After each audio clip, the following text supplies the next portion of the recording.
Hello everyone, welcome to NTA Net Economics. I hope that you all are doing well. So आज के इस video में हम लोग डिस्कस करेंगे वेस्ट बंगाल सेट एग्ज़ाम के previous year questions. So as you all know कि जो वेस्ट बंगाल सेट एग्ज़ाम है ये 9 जनवरी को कंडक्ट करवाया जाना है और इसके लिए आपके जो एडमिट कार्ड है उनको भी रिलीज़ कर दिया गया है. सो जितने भी कैंडिडेट्स इस बार वाले सेट एग्ज़ाम में अपेयर होने जा रहे हैं आप सभी अपना जो एडमिट कार्ड है उसको डाउनलोड कर सकते हो. सो चलिए शुरू करते हैं हमारा आज का सेशन. इसमें हम लोग देखेंगे कि प्रीवियस ईयर में किस तरह के क्वेश्चंस आते रहे हैं. सो फर्स्ट क्वेश्चन यहाँ पे गिवन है, कंजम्पशन फंक्शन गिवन है और इसके अलावा इनकम गिवन है. यहाँ पे हम लोग निकालेंगे एवरेज प्रोपेंसिटी टू कंज्यूम. तो देखिए एपीसी निकालने के लिए हमारे पास फॉर्मूला क्या होता है, C/V. कंजम्पशन यहाँ पे हमें गिवन है, इनकम भी गिवन है, तो हम लोग यहाँ पे वैल्यूज़ को पुट करेंगे. सो 20 + 3/4 और y की बजाय हम लोग यहाँ पे लिख लेंगे 80 क्योंकि y की वैल्यू हमें ऑलरेडी गिवन है, डिवाइडेड बाई 80. सो यहाँ पे कैंसिल हो जाएगा. कितना आ जाएगा 20 + 60/80 दैट इज़ 80/80 कितना आ जाएगा 1. सो APC की वैल्यू हमारे पास कितनी आ रही है 1, तो B is the correct. Now second question. So यहाँ पे कुछ स्टेटमेंट्स गिवन है, देखना हम लोगों ने ये कि इनमें से कौन कौन से स्टेटमेंट करेक्ट है.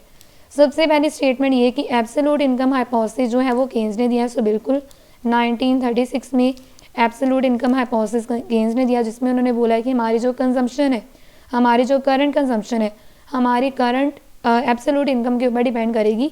इसके अलावा सेकंड स्टेटमेंट ये गिवन है कि ये जो हमें सेविंग फंक्शन गिवन है और कंजम्पशन फंक्शन गिवन है इसमें हमारे पास सेम इन्वेस्टमेंट मल्टीप्लायर आएगा. तो देखिए इसको सॉल्व करते हैं. इन्वेस्टमेंट मल्टीप्लायर का हमारे पास फॉर्मूला क्या होता है, K = 1/MPS. सो यहाँ पे हमें MPS की वैल्यू गिवन है तो इसको हम लोग यहाँ पे इस वैल्यू को पुट करेंगे तो कितना आ जाएगा 1/0.4. सो सिंप्लीफाई करेंगे तो कितना आ जाएगा, मल्टीप्लायर की वैल्यू कितनी आएगी 2.5. सेकंड यहाँ पे कंजम्पशन फंक्शन में हमें MPC की वैल्यू गिवन है तो इसमें हम लोग ये वाला फॉर्मूला अप्लाई करेंगे 1/1 - MPC. MPC की वैल्यू गिवन है जो कि कितनी है 0.6. सो सब्ट्रैक्शन पर करने पर कितना आ रहा है 0.4, डिवाइड करेंगे तो वी विल गेट 2.5. सो ये स्टेटमेंट ठीक है कि जो इन्वेस्टमेंट मल्टीप्लायर वो दोनों ही केसेस में जो है वो सेम है. उसके बाद नेक्स्ट स्टेटमेंट यहाँ पे ये कि इन्वेस्टमेंट मल्टीप्लायर इंक्रीज होगा जब इनकम टैक्स जो इंट्रोड्यूस किया जाएगा. सो देखिए कि अगर इनकम टैक्स इंट्रोड्यूस किया जाएगा तो उसकी वजह से जो डिस्पोजेबल इनकम है वो तो कम हो जाएगी, यानी कि हमारी इनकम का कुछ प्रपोर्शन गवर्नमेंट के पास जाएगा जिसकी वजह से हमारी जो कंजम्पशन है वो कम हो जाएगी. अगर हमारी कंजम्पशन कम हो जाएगी तो उसकी वजह से हमारा जो इन्वेस्टमेंट मल्टीप्लायर है उसकी वैल्यू यहाँ पे कम होगी क्योंकि कंजम्पशन का और मल्टीप्लायर का यहाँ पे डायरेक्ट रिलेशनशिप है. सो ये जो स्टेटमेंट इनकरेक्ट है क्योंकि अगर यहाँ पे इनकम टैक्स लगेगा तो उसकी वजह से जो इन्वेस्टमेंट मल्टीप्लायर है उसकी वैल्यू यहाँ पे डिक्रीज हो जाएगी. उसके बाद बॉन्ड प्राइस का और इंटरेस्ट रेट का डायरेक्ट रिलेशनशिप है. Again this statement is wrong क्योंकि यहाँ पे अगर बॉन्ड प्राइस बढ़ेंगे तो इंटरेस्ट रेट कम होगी, अगर इंटरेस्ट रेट ज़्यादा है तो बॉन्ड प्राइस कम होंगे. सो इनका इनडायरेक्ट रिलेशनशिप है यानी कि इन्वर्स रिलेशनशिप है. तो इस केस में हमारे पास करेक्ट स्टेटमेंट कौन कौन सी है, only first and second. So D is the correct. Now next question. So यहाँ पे हम लोगों को ये बताना पड़ेगा कि जो LM कर्व है उसका वर्टिकल पोर्शन और उसके हॉरिजॉन्टल पोर्शन में कौन सी पॉलिसी जो है इफेक्टिव रहेगी. तो सबसे पहले हम लोग इसको ड्रॉ करने की कोशिश करेंगे. सो हॉरिजॉन्टल रेंज यानी कि क्या है, ये है केन्स की रेंज. उसके बाद इंटरमीडिएट रेंज यानी कि यहाँ पे मॉनेटरीज की रेंज. और उसके बाद ये हमारा वर्टिकल पोर्शन यानी कि किसकी रेंज, ये है क्लासिकल्स की रेंज.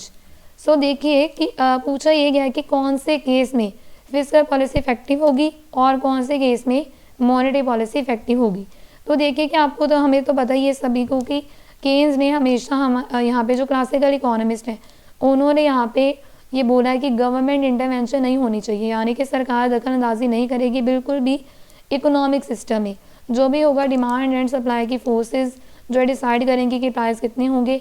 इन केस अगर कोई डिसइक्विलिब्रियम पाया भी जाएगा तो शॉर्ट रन होगा, शॉर्ट रन फिनोमेना, और लॉन्ग रन में जाके सारा कुछ ठीक हो जाएगा. तो क्लासिकल्स की रेंज में हमारी जो गवर्नमेंट की पॉलिसी यानी कि फिस्कल पॉलिसी वो इनफेक्टिव होगी और जो मॉनेटरी पॉलिसी है वो इफेक्टिव होती है. तो देखते हैं कि कौन से ऑप्शन में हमें ये गिवन है. तो देखिए कि वर्टिकल पोर्शन जो LM कर्व का है उसमें फिस्कल पॉलिसी इफेक्टिव होगी और मॉनेटरी पॉलिसी. सो ये तो गलत है क्योंकि क्लासिकल्स की रेंज में फिजिकल पॉलिसी इनइफेक्टिव होगी और मॉनेटरी पॉलिसी इफेक्टिव होगी, तो ये इनकरेक्ट है। उसके बाद वर्टिकल पोर्शन में फिजिकल पॉलिसी इनइफेक्टिव होगी और मॉनेटरी पॉलिसी इफेक्टिव होगी, सो ये स्टेटमेंट ठीक है, बी इज द करेक्ट। अगली स्टेटमेंट को भी देखते हैं, अगले ऑप्शंस को। हॉरिजॉन्टल पोर्शन में फिजिकल पॉलिसी और मॉनेटरी पॉलिसी दोनों ही इफेक्टिव होंगी, सो बिल्कुल गलत, क्योंकि केन्स ने हमेशा गवर्नमेंट इंटरवेंशन को माना है।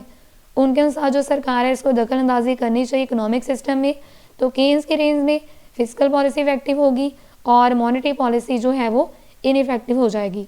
मॉनेटरी पॉलिसी इस केस में इनइफेक्टिव होगी, सो ये स्टेटमेंट यहाँ पे इनकरेक्ट है। और अगला ऑप्शन की हॉरिजॉन्टल पोर्शन में कोई भी पॉलिसी यहाँ पे इफेक्टिव नहीं होगी, तो अगेन इट इज़ रॉन्ग, क्योंकि यहाँ पे फिजिकल पॉलिसी इफेक्टिव होगी। तो इसका जो करेक्ट आंसर वो है option number B. Now next question, social welfare. So देखिए, अब सोशल वेलफेयर के रिगार्डिंग कुछ स्टेटमेंट्स गिवन है, देखना ये कि कौन कौन सी स्टेटमेंट इनमें से करेक्ट है। इक्वल्स टू डेविड लॉस, तो ये तो गलत है। मैक्सिमम होगा परफेक्ट कॉम्पिटिशन में, सो बिल्कुल परफेक्ट कॉम्पिटिशन में जो है सोसाइटी का वेलफेयर सबसे ज़्यादा होता है। जितना भी डिमांड की जाती है प्रोडक्ट की उतनी सप्लाई होती है, इसके अलावा जो प्राइस है वो भी यहाँ पे सेट किया जाता है इंडस्ट्री की ओर से, तो बिल्कुल यहाँ पे मैक्सिमम होता है परफेक्ट कॉम्पिटिशन में। उसके बाद what the consumer is willing to pay minus the cost of production, so बिल्कुल सोशल वेलफेयर इसके इक्वल होता है। कैसे इक्वल होता है उसको अभी हम लोग देखेंगे। Equals to consumer and consumer का सरप्लस और प्रोड्यूसर का सरप्लस, तो देखिए कि social welfare is equals to consumer surplus plus producer surplus. Consumer का सरप्लस क्या होता है, प्राइस जो कि कंज्यूमर यहाँ पे विलिंग है, मैक्सिमम प्राइस जो कि कंज्यूमर विलिंग है पे करने के लिए, maximum price willing to pay, minus price जो कि वो एक्चुअली पे करेगा, प्राइस ही एक्चुअली पेज। और प्रोड्यूसर का सरप्लस क्या होता है, प्राइस जो कि वो एक्चुअली रिसीव करता है, प्राइस जो कि उसे मिलता है माइनस उसकी कॉस्ट ऑफ प्रोडक्शन। तो देखिए प्राइस के साथ प्राइस कैंसिल हो जाएगा और इसके बाद यहाँ पे हमारे पास क्या बचेगा, social welfare is equals to maximum price जो कि कंज्यूमर विलिंग है, consumer is willing to pay, consumer is willing to pay minus the cost of production. तो आ गया हमारा ये वाला पॉइंट। तो यहाँ पे सेकंड, थर्ड और फोर्थ जो स्टेटमेंट है वो करेक्ट है, बाकी फर्स्ट स्टेटमेंट यहाँ पे इनकरेक्ट है, तो option number C is the correct. Now next question. So यहाँ पे मार्जिनल कॉस्ट गिवन है और एवरेज कॉस्ट निकालनी है। सो हम लोगों ने ऑलरेडी इस क्वेश्चन को बहुत बार डिस्कस किया है, तो देखिए कि मार्जिनल कॉस्ट से सबसे पहले हमें निकालनी पड़ेगी टोटल कॉस्ट। इसके लिए हम लोग क्या करेंगे, इंटीग्रेशन करेंगे। जो हमें मार्जिनल कॉस्ट गिवन है इसके हम लोग इंटीग्रेशन करेंगे। So alpha Q plus beta Q square minus gamma Q cube, और यहाँ पे वेरिएबल क्या है, क्यू। सो वेरिएबल यहाँ पे क्या है, क्यू। अब इंटीग्रेशन करेंगे तो पावर्स ऐड हो जाएंगी, कितना आ जाएगा यहाँ पे 2/2 beta Q cube over 3 plus gamma Q 4/4 plus यहाँ पे सी। तो देखिए अब हमारे पास टोटल कॉस्ट आगे निकालना क्या है, एवरेज कॉस्ट। एवरेज कॉस्ट निकालने के लिए क्या करेंगे, जो टोटल कॉस्ट आई है इसको डिवाइड करवा देंगे क्यू के साथ, कितना आ जाएगा alpha cube over 2 plus beta cube over 3 beta Q का स्क्वायर क्योंकि डिवीज़न हो रही है, उसके बाद गामा क्यू 3/4 प्लस सी ओवर क्यू। नाउ ये सी ओवर क्यू क्या है, ये तो आ गई हमारे पास एवरेज वेरिएबल कॉस्ट। जैसे जैसे आउटपुट बढ़ेगी हमारी जो कॉस्ट है वो जो है वो वेरी करती जाएगी। और सी ओवर क्यू क्या है, हमारी एवरेज फिक्स कॉस्ट। सो सी ओवर क्यू क्या है, हमारी एवरेज फिक्स कॉस्ट जो कि क्या होती है, रेक्टेंगुलर हाइपरबोला। तो देखते हैं कि कौन से ऑप्शन में हमें ये जो आंसर है गिवन है, तो option number C is the correct answer. Now next question. So देखिए कि मार्जिनल रेट ऑफ सब्स्टिट्यूशन के बारे में पूछा गया कि जीरो कब होगा, कांस्टेंट कब होगा। तो देखिए कि marginal rate of substitution zero होता है 90 डिग्री के केस में। सो 90 डिग्री के केस में यानी कि जब हमारे इंडिफरेंस कब होता है, राइट एंगल। कॉम्प्लीमेंट्री गुड्स के केस में, कॉम्प्लीमेंट्री गुड्स के केस में हमारा जो मार्जिनल रेट ऑफ सब्स्टिट्यूशन है जो कि स्लोप एंड डिफरेंस कर्व की वो होती है zero.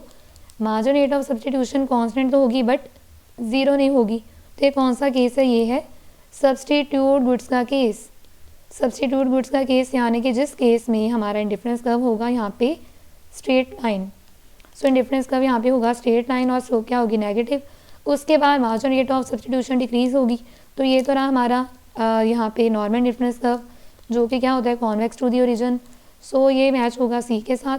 Marginal rate of substitution increase होगी तो ये होगा जब हमारे इंडिफरेंस कर्व कॉनकेव होगा।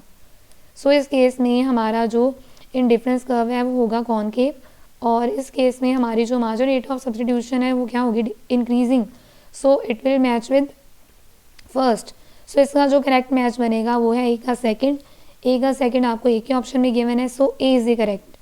Now next question, uneconomic region of production में क्या होगा, तो देखिए अनइकोनॉमिक रीजन ऑफ प्रोडक्शन यहाँ पे हम लोग बात कर रहे हैं स्टेज 1, स्टेज 2 और स्टेज 3 की, और ये क्या है, ये है शॉर्ट टर्म फिनोमिना। ये होगा शॉर्ट टर्म में, शॉर्ट टर्म में क्या होगा, कम से कम हमारा एक जो फैक्टर है वो फिक्स्ड होगा और बाकी के जो फैक्टर्स है वेरिएबल होंगे, कम से कम एक फैक्टर हमारा फिक्स्ड होना चाहिए। स्टेज 2 हमारा क्या है, economic region of production, economic region of production जिसमें हमारे दोनों ही लेबर, अगर हम लोग यहाँ पे लेबर और कैपिटल की बात करें, अगर हम लोग यहाँ पे दो फैक्टर्स ऑफ प्रोडक्शन यूज़ कर रहे हैं, तो सेकंड स्टेज में margin product of labour and margin product of capital ये दोनों पॉजिटिव होंगे। तो जिसमें पॉजिटिव गिवन है वो तो क्या है, इकोनॉमिक रीजन ऑफ प्रोडक्शन, तो ये तो यहाँ पे इनकरेक्ट हो जाएगा। स्टेज 1 और स्टेज 3 में क्या होगा, कम से कम हमारा जो मार्जिन प्रोडक्ट है एक फैक्टर का वो नेगेटिव होगा, क्योंकि यहाँ पे हमारा एक जो फैक्टर है फिक्स्ड है, हमारा एक जो फैक्टर है फिक्स्ड है, तो बोथ फैक्टर तो यहाँ पे आना ही नहीं है। सो बोथ फैक्टर यहाँ पे नेगेटिव होगा, बिल्कुल गलत, क्योंकि एक फैक्टर हमारा फिक्स्ड है। मार्जिन प्रोडक्ट ऑफ बोथ ही फैक्टर पॉजिटिव, अगेन इट्स यहाँ पे ये तो है हमारे economic region of production. Margin product of both ही फैक्टर्स इज जीरो, सो ये भी गलत है, क्योंकि दोनों फैक्टर तो यहाँ पे वेरिएबल ही नहीं है। कौन सा यहाँ पे करेक्ट आंसर हो जाएगा, ऑप्शन नंबर ए, यानी कि margin product of one factor is negative, एक फैक्टर की जो मार्जिन प्रोडक्टिविटी है नेगेटिव होगी। सो डायग्रामेटिकली ये है हमारा इकोनॉमिक रीजन से सारा इकोनॉमिक रीजन जितना भी हमारा रीजन लाइन के अंदर है इकोनॉमिक रीजन, और ये क्या है स्टेज 1 और स्टेज 3। सो जिसमें हमारा कम से कम एक जो है वो कम से कम हमारा जो मार्जिन प्रोडक्टिविटी है एक फैक्टर की वो नेगेटिव होगी।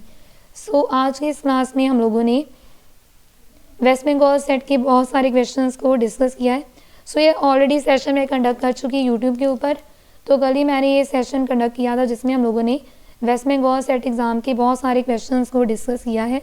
इन केस अगर आप लोगों ने उस सेशन को नहीं देखा तो आप लोग उस सेशन को देख लेना, लिंक जो है मैं डिस्क्रिप्शन बॉक्स में डाल दूँगी। और इसके अलावा आप सभी को बताना चाहती हूँ कि मैं अनअकैडमी के ऊपर प्लस एजुकेटर हूँ और मेरा अनअकैडमी के ऊपर प्लस कोर्स चल रहा है, जिसमें कि मैं आपको यूनिट नंबर 6 से लेके यूनिट नंबर 10 तक कंप्लीट सिलेबस करवा रही हूँ फॉर यूजीसी नेट इकोनॉमिक्स। तो जितने भी लर्नर्स यहाँ पे सब्सक्रिप्शन लेना चाहते हैं तो आप लोग मेरे इस कोर्स में एनरोल कर सकते हो, और इसके अलावा सभी लर्नर जो कि ऑलरेडी जो कि प्लस पर हैं वो सभी इस कोर्स में एनरोलमेंट कर सकते हैं, वो सभी इस कोर्स में एनरोल कर सकते हैं। और इसके अलावा मैं आप सभी के लिए फ्री स्पेशल क्लासेस भी कंडक्ट करती रहती हूँ जो कि फ्री ऑफ कॉस्ट होती हैं। तो कल भी हमारी क्लास होगी, जिसमें कि हम लोग वेस्ट बंगाल सेट एग्ज़ाम के क्वेश्चन डिस्कस करेंगे। 9 बजे हमारी क्लास है, तो सभी ने इस क्लास में भी ज़रूर से एनरोल करना है। और इसके अलावा सब्सक्रिप्शन लेने के लिए आप लोग मेरा रेफरल कोड यूज़ कर सकते हो। So this is my referral code जिसको कि आप लोग यूज़ कर सकते हो फ्री स्पेशल क्लासेस को एक्सेस करने के लिए। और इसके अलावा so you can use this code subscription लेने के लिए, इसके अलावा फ्री स्पेशल क्लासेस को एक्सेस करने के लिए। सो अगर आप लोगों ने अभी तक अनअकैडमी लर्निंग ऐप को इंस्टॉल नहीं किया तो ऐप को इंस्टॉल कर लीजिए, और सभी फ्री स्पेशल क्लासेस को एक्सेस करने के लिए आप लोग मेरा रेफरल कोड जो है अप्लाई कर सकते हो। So this was all about today's video. Thank you so much for watching.